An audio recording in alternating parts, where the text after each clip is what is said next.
Hi all, this is Madi from Madi's Travel. The last video I made is kind of gave you a backstory to my life of what I went through and everything. Just a little sample. This video I want to make, I want to continue with that. It'll be the last one of giving you a little backstory because I know you probably don't want to hear about all this. But this time I want to focus on you single mothers out there who's trying to make ends meet. I want to share my story with you and my struggles to let you know that you're not the only one that's going through this. So keep your head up and keep grinding and keep doing what you can for your children. As far as I go, I had my child at 38 years old, which I'm glad I waited till I was older. But it was a struggle because my son's father was a deadbeat dad and a narcissist. So it was all about him.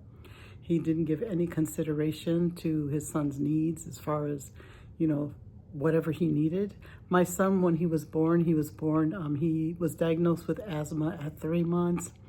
He had severe nosebleeds. He had health issues. So not only that, it was difficult with that too because I had to come up with money to go to the doctor and all that other wonderful stuff. And his father was not helpful at all, although I did take him to child support. But since he worked in the government, I strongly believe that they blocked my case because it took 18 years to receive child support. I never gave up, nor will I never give up, because he needs to be held responsible too. And once he was held responsible, he had a difficult time because, it's all about him. If it has nothing to do for him, then it's against him, basically, even though it's his own child. So what happened was that I was here struggling in Ohio, trying to make ends meet. I couldn't buy myself clothing because I would have to buy him food and clothes and take him to the doctor and all that. So I kind of had to figure out how I'm going to do it because, I was the only one he had to depend on. And he was a baby, So everything I did, I had to give towards him. So it got to the point where I couldn't do that on my salary.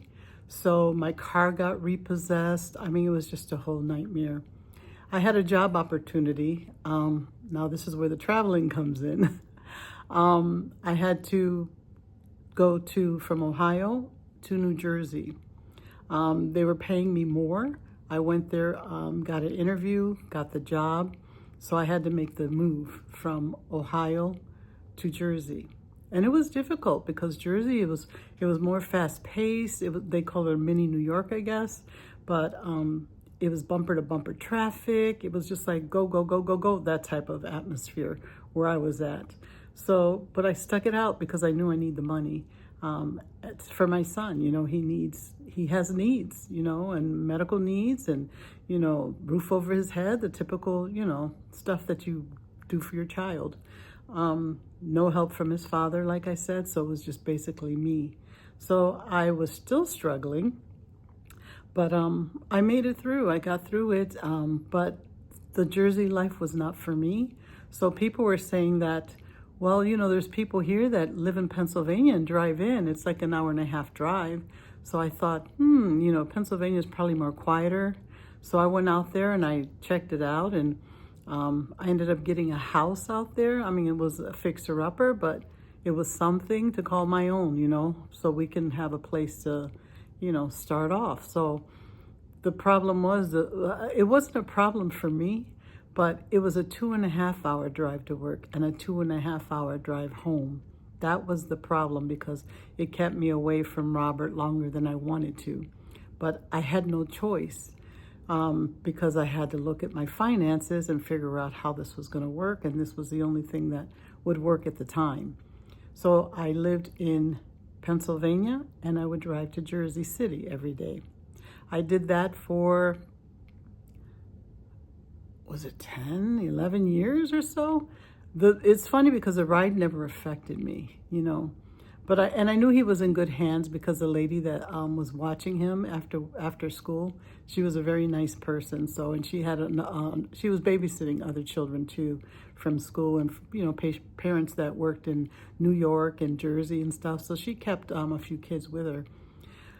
But other than that, that part was difficult, the drive. And then finally, things happened at work where the director was basically stealing from the agency and a whole bunch of stuff was going on. He ended up in prison. The agency ended up closing. My brother in Oklahoma has always wanted me to move over there because he wanted family close by. So at that time, I decided, let's travel to Oklahoma then. Let's check it out. Problem was that my son had already made roots in Pennsylvania, and he was at that age where, you know, he was close. He had a lot of friends there and everything, and I kind of like had to uproot him to take him to Oklahoma because I did look for jobs in Pennsylvania, but they weren't paying enough. Everything was minimum wage, and I knew I could not afford to live that way and with minimum wage, you know. And he didn't understand that at that age that he was at. He couldn't understand what I was talking about, you know. So it was difficult for him to come from Pennsylvania to Oklahoma. So in Oklahoma, it was a very hard switch because in Oklahoma, you know, the people are very nice. They talk to you. You know, even at the drive-thru, they talk to you. They're very helpful. You know, where in Jersey, it was just like everybody was go, go, go, go. You know, they don't even look at you. They're just like in a hurry to get from point A to point B.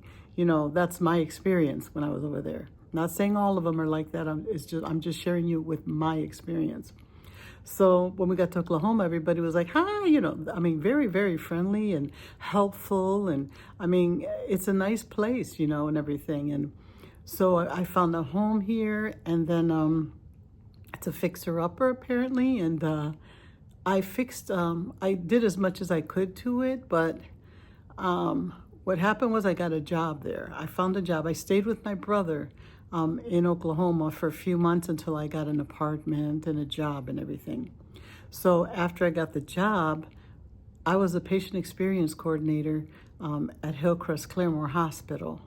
I was there. I did a wonderful job. I mean, I went above and beyond, even do things that I didn't even have to do, I would do, you know, just because.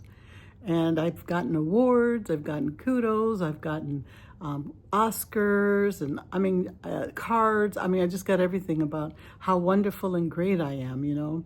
So I'm 63 right now, and I was planning to retire from this place, you know, because they made me feel like this is it for you, you know. I mean, they made me feel like I was important to the hospital, you know, and everything was just going great. Until one day that I walked in Monday morning and my supervisor called me to her office and said, your job was terminated and today was your last day. I was in shock. I don't know if you've watched any of my past videos when I discuss this, but I was in shock.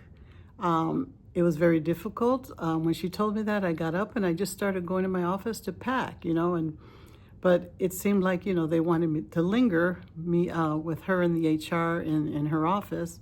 Just, oh, I'm sorry, you know, you said, bye, Felicia, let me go. That's the way I was feeling at that time, you know. Just let me go. You said, go, I'm going. Just don't prolong what's going to happen. That's the way I felt. You know, I just wanted to get out of there. I was in shock. I wanted to get out of there. I didn't know what to do. It was just like difficult. And my son still lives with me. So, and he's working on his music career and everything. Wait till you guys see him. But anyhow, that's neither here nor there. But so I was in shock, and I didn't know what to do. So what I did was I just had to get out of there. I had to get out of the United States. I needed to regroup, refresh. So I ended up going to Spain for 2 months. I ended up using some money from my 401k and just going to Spain. Those 2 months were amazing. It changed me, actually. You know, I know I don't want to just sit at home, get up, go to sleep, go to work, repeat, rinse, repeat, you know, every day. I don't want to do that, you know, so I got to figure out what I want to do at 63 years old. As a single mother, I never regret any decisions that I've made, you know, in my life. for my son. He is a wonderful person. He grew up to be a wonderful person. He's just fantastic. And down the road, you'll see what I'm talking about. You don't know who he is right now, but trust me, you'll know who he is. And he's still living with me, like I said. And but in Oklahoma, the opportunities for him as far as musical wise are not here. His plan is to move back to Ohio. The opportunities are there for him as far as his musical career goes, which I support 100%. I'm his #1 fan. He's my MIP. He knows what that is. But as far as I go, the choices that I have to make as far as staying in Oklahoma or leaving Oklahoma, our plan is to, down the road, sell this house and move back to Ohio. I vowed never to go there, but I'm going to face my fears and take the leap at 63. So that's basically the plan of what I plan to do. As a single mother, like I said, I would never change anything. I struggled a lot during raising him. To be honest, if it wasn't for my sister-in-law in Olmsted Falls and my brother and his wife in Oklahoma, they don't realize it, but they have done more than for Robert than his father or anybody else. Reason I say that is, like, for Christmas, his birthday is December 22nd, and you know Christmas is December 25th. Well, growing up, since I was struggling so much, I never told them anything, but for his birthday and for Christmas, they made it very special for him. They got him things that I could never have gotten him. They've given him things that I could never have given him because the money was never there. But I did keep a roof over his head. I did feed him. I did make sure he was happy. I did make sure he didn't need anything. You know, it might have not been name brand things, but he was still clothed. He was still fed. He still had a place to sleep. I also wanted to add that my mother and my sister, God rest both of their souls, they were also very helpful with Robert. There were times where Robert needed to stay home, but I couldn't stay home from work.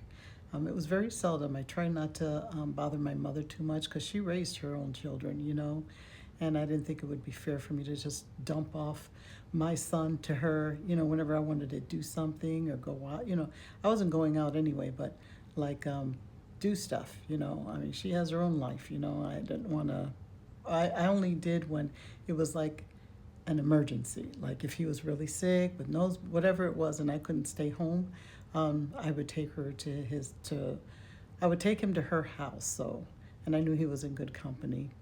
So I think I did a wonderful job through my struggles, you know, financially. But you'll see, trust me, you're going to know who he is and you'll see what I'm talking about. So yes, I give myself a pat on the back. And all you mothers that are out there struggling and trying to make ends meet to raise your children or children, do me a favor, give yourself a pat on the back because you are also wonderful. And I know you're doing the best that you can. And it's a wonderful experience being a mother.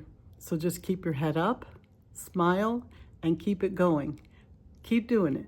You're doing great. That's all basically what I have to say in this video. The next move that I make, I'm sure you'll be a part of it. So until then, peace.